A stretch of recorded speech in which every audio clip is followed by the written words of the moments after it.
الحمد لله الذي نحمده ونستعينه ونستغفره ونؤمن به ونتوكل عليه ونعوذ بالله من شرور أنفسنا ومن سيئات أعمالنا. من يهده الله فلا مضل له ومن يضلل فلا هادي له. أشهد أن لا إله إلا الله وحده لا شريك له وأشهد أن محمدا عبده ورسوله. يقول الله في كتابه الكريم بعد أن أقول أعوذ بالله من الشيطان الرجيم. يا أيها الذين آمنوا اتقوا الله حق تقاته ولا تموتن إلا وأنتم مسلمون. يا أيها الناس اتقوا ربكم الذي خلقكم من نفس واحدة وخلق منها زوجها وبث منهما رجالا كثيرا ونساء واتقوا الله الذي تساءلون به والأرحام إن الله كان عليكم رقيبا. يا أيها الذين آمنوا اتقوا الله وقولوا قولا سديدا يصلح لكم أعمالكم ويغفر لكم ذنوبكم ومن يطع الله ورسوله فقد فاز فوزا عظيما. أما بعد فإن أصدق الحديث كتاب الله وخير الهدي هدي محمد صلى الله عليه وسلم وإن شر الأمور محدثاتها وإن كل محدثة بدعة وكل بدعة ضلالة وكل ضلالة في النار. رب اشرح لي صدري ويسر لي أمري واحلل عقدة من لساني يفقهوا قولي. Assalamu alaikum wa rahmatullahi wa barakatuh. Inshallah, today I'm going to talk about the story of Yusuf alayhi salam and some important lessons and parallels that we can take from it and learn from. So, inshallah, we'll start. So, in the beginning, Yusuf alayhi salam is a little kid, and he sees a dream of 11 stars and the sun and the moon prostrating towards him, and so he goes to Yaqub alayhi salam's father. Yaqub alayhi salam is the son of Ibrahim alayhi salam, the son of Ishaq alayhi salam, who's the son of Ibrahim alayhi salam. So he goes to his father and says to his father, "Oh my father, I've seen this dream or whatever." And so Yaqub alayhi salam first tells him not to tell it to his brothers because they might plot against him, and it's important because he can see what the faults in his sons, and he can see what they might do if they hear about this blessed dream. So then Yaqub alayhi salam gives him good news that you will be returning the favor of Allah to our family, as Ibrahim alayhi salam and Ishaq alayhi salam and we have carried on this legacy. You will be carrying on it too. So then after that we change scenes to go to Yusuf alayhi salam's brothers, and I guess it's inferred that they found out about this somehow, or maybe they didn't, but they can sense. They say that indeed Yusuf alayhi salam and his brother, and referring to their youngest brother Benjamin, are favored to Yaqub alayhi salam, are his favorites more than us. Even though we are a group, we are strong, we do all the work for the house. So our father is clearly wrong, and so they're plotting against Yusuf alayhi salam here. And so they're saying, oh, we should kill Yusuf alayhi salam, or we should put him on some part of the land. And then one of them says that we shouldn't kill Yusuf, we should throw him in the bottom of the well. And so that's eventually what they decide to do. And they go to Yaqub alayhi salam to get his permission to take Yusuf alayhi salam, and they lie to him and say that they're going to take him to play and everything like that. And Yaqub alayhi salam says to them, it makes me sad that you're going to take him away, but it's kind of amazing the language that he used here. It makes me sad that you're going to take him away. You're sad about things that happened in the past, but you fear about things in the future. So he's not fearing that they're going to take him away, even though it hasn't happened yet, which is weird. So it kind of implies that he already knows that it's going to happen, and he's already sad about it. But he fears that a wolf might eat him, which is in the future, obviously. So he's sad, but he already knows that they're going to take him away because he can't stop it. So then they take him away and they throw him in the bottom of the well. And Allah inspires Yusuf alayhi salam, which will come back in the end of the story, that you will remind them of this deed that they did when they don't know. And obviously, in the end of the story, we know that Yusuf alayhi salam's brothers do not recognize him, and Yusuf alayhi salam finally reveals that he is Yusuf alayhi salam, and they did not perceive it. So Allah was right all along. So then they go back to their father, and they sacrifice a lamb, and they put some of the blood of the lamb on Yusuf alayhi salam's t-shirt that they removed before they threw him in the well, and they gave it to their father and said that a wolf ate him, just the exact thing that Yaqub alayhi salam was fearing about before. But Yaqub alayhi salam doesn't buy it, and he says, you have done yourselves have made this deed okay for you, but it is not okay, and that patience is beautiful, and that Allah knows best of what you've done. So what a beautiful response there. Yaqub alayhi salam can tell right through their lies, and he's already sad about Yusuf alayhi salam being taken away, but he still wants to be patient, and he knows Allah has something better in store for him. So eventually there's people. There's a trading caravan that comes by, and they pick up Yusuf alayhi salam, They see him and they sell him to the second most powerful man in Egypt to be a slave there. And so we all know that the person's the most powerful person is called the Aziz of Egypt.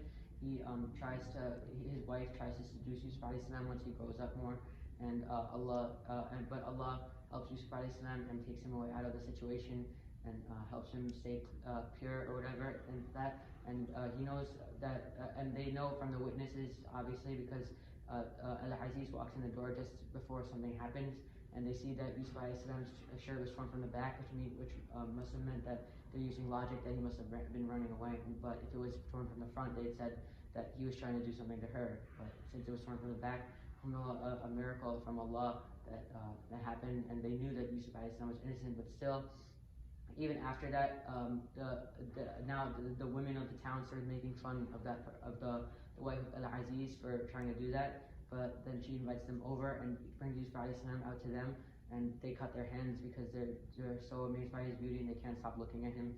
And so the wife of Al-Aziz was like, kind of like, I told you, like, I wanted to do this, yes, but if he doesn't do what I do, and now you see why I wanted to do it. But if he doesn't do what I do, then I will throw him in prison. And Yusuf alayhi salam makes this dua, that beautiful dua, that prison is more beloved to me than doing what they want me to do. So please, Allah, if you don't take me out of this situation, then I will be of those who do wrong. So Yusuf alayhi salam is recognizing his own desires and everything like that, and knows that that he's praying to Allah that Allah takes him out of the situation, because Allah is the only one who can take him out of the situation, and that if he stays in the situation, then who knows what could happen, because he won't be able to stop himself. So we have to understand and take lessons from this, that we have to recognize ourselves and our own weaknesses, and we have to understand that, and we have to make du'as according to that, and we have to try to take precautions according to that weakness. So if he knew that he was vulnerable to that, so he asked Allah to take him out of the situation, not give him the strength to prevent it, because he knew he wouldn't have that strength.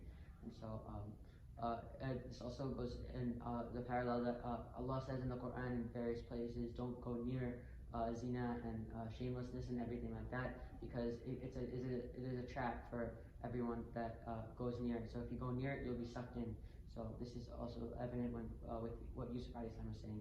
And so since Allah does answer his dua, takes him away from the situation, he's thrown in jail, and he meets two young men that also are in jail. And so one of them, and they both see a dream. One of them sees a dream that they're pressing wine, and the other one sees a dream that he has a basket of bread on his head, and the birds are eating from it. So Yusuf alayhi salam preaches them Islam first, and then he tells them the interpretation of the dreams that they said. So one of them will be freed and will be serving wine to the king, and then the other one will be crucified on the cross. Will be crucified, and they will not, and he will not live. So he tells the one that's going to survive that mention me to your king, because obviously I've interpreted this dream and I'm wrongfully accused of being whatever, and I've been thrown into prison wrongfully. So the shaitan makes the person who comes out of jail forget, and that is very sad, because Yusuf alayhi salam has to stay now for a couple more years in prison because of that. But then eventually Allah's plan is still in work, so we have to just trust in Allah, as Yusuf alayhi salam did in this tough time. And we see that the king sees a dream, obviously, and that 7 fat cows are eating 7 lean ones. 7 lean cows are eating 7 fat ones, and there are 7 green crops, and there are 7 ones that are dry. So then obviously the person who was serving wine remembers Yusuf alayhi salam and tells his king about it, and they come to Yusuf alayhi salam, and Yusuf alayhi salam tells the interpretation of the dream, which is that they will have 7 in Egypt and all the surrounding areas. They will have 7 years of prosperity and harvest, and then but they will be followed by 7 years of drought and lack and bad harvest. So he gives them advice and says when you have the 7 years of prosperity, only eat a little bit of what the harvest you get, because you're going to need it for the 7 hard years that you don't have any harvest. And then after that, you'll have 7 years that it will be plenty of rainfall, and you will extract the juices from it. So the king is obviously impressed with what has happened. So he tells him to bring Yusuf alayhi salam to me, because and so like whatever. So then then the person comes to the jail to get Yusuf alayhi salam. Yusuf alayhi salam says, no, I don't want to come here. I want go tell your king to find out what happened to the women who cut what the women who cut their hands did, right? And so the king answers his request, and they find them, and all of them, even the wife of Al-Aziz, they finally admit their mistakes and that Yusuf alayhi salam was wrongfully accused. And keep in mind that this is many years later after being imprisoned. So now the king is even more impressed with Yusuf alayhi salam because he was wrongfully accused and he was in jail for so long. So then, inshallah, I want to take a hadith about the Prophet ﷺ said that if I was in that position and I was in the jail for that many years, like Yusuf alayhi salam, I would have been just accepted to come out with that person coming. I wouldn't have been as strong as Yusuf alayhi salam and wanting to prove my innocence before I get out of jail. So that's just compliment to the amazing willpower of Yusuf alayhi salam, and just wanting to prove his innocence before he gets out of jail. Inshallah, we'll take a break now. أقول قولي هذا واستغفر لي ولكم ولسائر المسلمين استغفروه.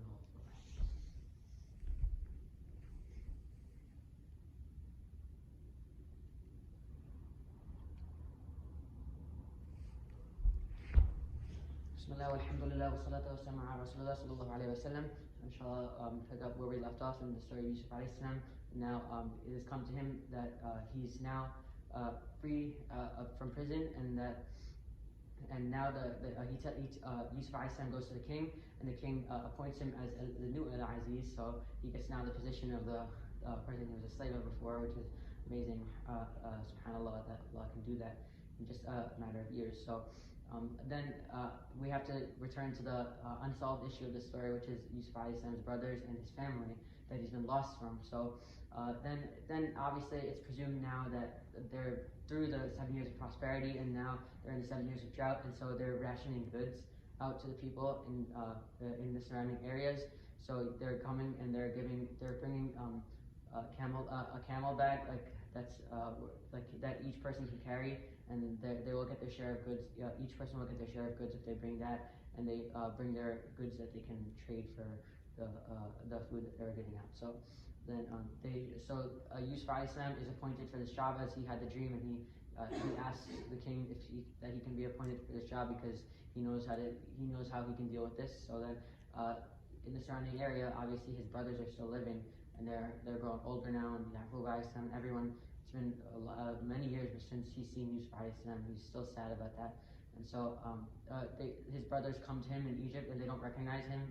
As I said before, Allah says that they won't recognize you when you reveal yourself. So they don't recognize him as Al-Aziz, and so Yusuf alayhi salam recognizes them though, and so he gives them their share, but he says if you don't bring your brother next time, then I won't give you your shares either, or whatever.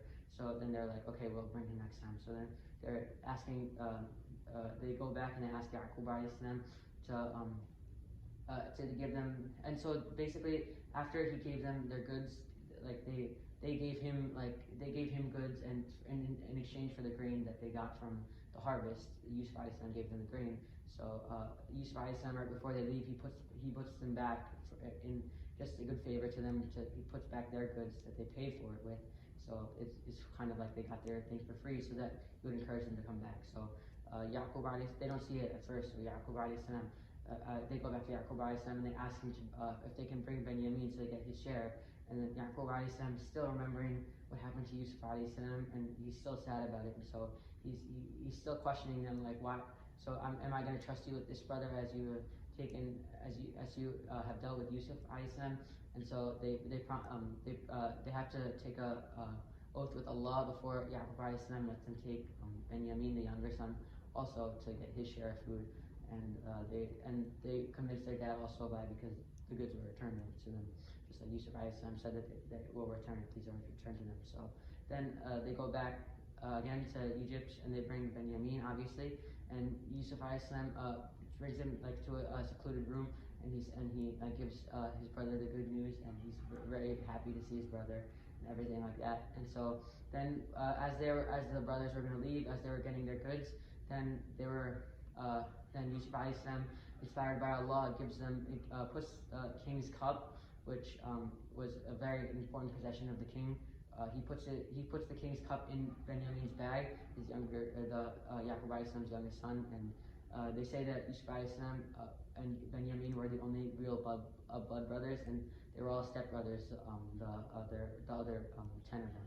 So then Yusuf alayhi salam, the officials realize that the king's cup is missing, and they stop the caravan that's about to leave of Yusuf alayhi salam's brothers, and they say that you were stealing, and then they were like, if you're not stealing, if you're lying, because they said we're not stealing, then they said if you're lying, then what will be the punishment? And even the brothers decide for themselves, whoever it's the punishment is on whoever they find it in his bag, right? So then they find the cup, and he searches the brothers' bags first, and then he finally finds it in Benjamin's bag, and by the law they have to keep him there, as they just said the punishment would be. And then they make a comment here about how Yusuf, that if he stole, it's not surprising, because Yusuf alayhi salam, they say like his other brother has stolen before. So Yusuf alayhi salam he keeps it to himself, not revealing anything. He's obviously angry by this statement and everything like that. And so he says it in his heart, like, you guys are in a worse position. Allah knows what you're doing, or whatever like that. So then after that they ask Al-Aziz to put one of their other brothers in place of Benjamin. So because they say their father's an old man, and that he wants his youngest son to be safe and everything like that. And Yusuf alayhi salam says, no, I can't do that, but by the law, and everything like that. And so by Allah's will, Yusuf alayhi salam gets to keep his brother for some time, but then the brothers have to go back, knowing that Yaqub alayhi salam only let them go with Benjamin with the promise that they would return him. So they have to go back, and so they're obviously in crisis right now, and they're not in a great situation, because the oldest one of them says, I'm not going to go with you. He's probably too scared of what Yaqub alayhi salam was going to say, so he said he was going to stay here until they come back. And so he tells them what to tell their father, and they tell their father what happened. And Yaqub alayhi salam doesn't necessarily say he doesn't believe it, but he's still very saddened. Again, obviously he's still saddened by what happened to Yusuf alayhi salam, and he's cried so much that he's become blind now. And so Yusuf alayhi salam and Benjamin are now also gone. So and his brothers are responding to an angry response, which is just such a sad experience for Yaqub alayhi salam, and they still they don't feel any remorse for him at all. And so they're like, are you still going to remember Yusuf? You're going to remember him till you die, basically. So Yaqub alayhi salam says, I only complain to Allah. We have to understand this, that Allah is the only one who will truly understand our situation. And then after that, Yaqub alayhi salam tells his sons to go back and just to find Yusuf alayhi salam and Benjamin, and don't return to me without them. So obviously they go to Al-Aziz again, which is Yusuf alayhi salam. They don't know yet, and so they say, disaster struck our family. So can you please just give us our goods and everything like that. And so Yusuf alayhi salam says, do you remember what you did with Yusuf? And that's when they realize that this is Yusuf alayhi salam. So they ask him, are you Yusuf? He says, I'm Yusuf, and this is my brother, as Benjamin's with him. And he says, Allah has preferred us over you. Allah has preferred us and given us ever. And so his brothers say, indeed Allah has preferred you over us, and we were from the wrongdoers. And Yusuf alayhi salam says, no reproach will come on you today. May Allah forgive you. Allah is indeed the most merciful. So this is an amazing statement about Yusuf alayhi salam. Despite everything they did against him, he still has remorse for them, and he's still merciful, like Allah wants us all to be, and he still forgives them, and does not think about any of it today. So that's just amazing about the character of Yusuf alayhi salam and everything like that.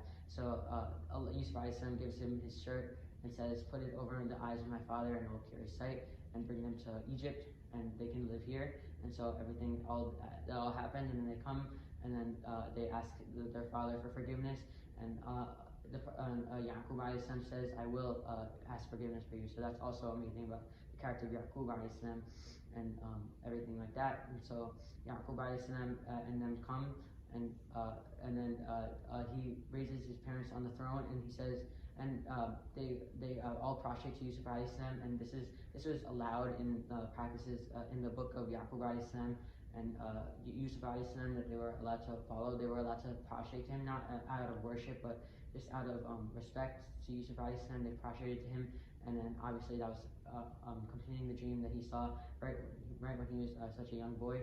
And so that completes Yusuf alayhi salam's story. And an interesting parallel I wanted to look at was the Prophet sallallahu alaihi wasallam and Yusuf alayhi salam. They have such a similar thing. So Yusuf alayhi salam, obviously he was kicked out by his brothers. He was thrown in the well, and they left him there. Just like if we take a look, if the Prophet sallallahu alaihi wasallam is Yusuf alayhi salam, and the Quraysh are his brothers. The Quraysh kicked him out of Mecca, and then Yusuf alayhi salam eventually became very close to the king in Medina. And same with the Prophet sallallahu alaihi wasallam. He was always really the major power in Medina because Allah had willed it that they would accept him and everything like that. And then finally, Yusuf alayhi salam returns to his brothers, and they realize that they were wrong, and they ask him for forgiveness, just like the Prophet sallallahu alaihi wasallam comes back to Mecca and conquers it with Allah's will. And then iconically, they say the same thing to the people. Yusuf alayhi salam says, "No reproach will come on you today." The Prophet sallallahu alaihi wasallam says that to the remaining people in Mecca as they conquered Mecca without any resistance from the Quraysh. And so that's just an amazing way to end this. And so inshallah, may Allah bless us through this story, and may Allah bless us in this Ramadan and forgive us our sins. عباد الله إن الله يأمر بالعدل والإحسان وإيتاء ذي القربى وينهى عن الفحشاء والمنكر والبغي يعظكم لعلكم تذكرون اذكروا الله العظيم يذكركم واشكروه يزدكم واستغفروه يغفر لكم واتقوه يجعل لكم من أمركم مخرجا وأقيموا الصلاة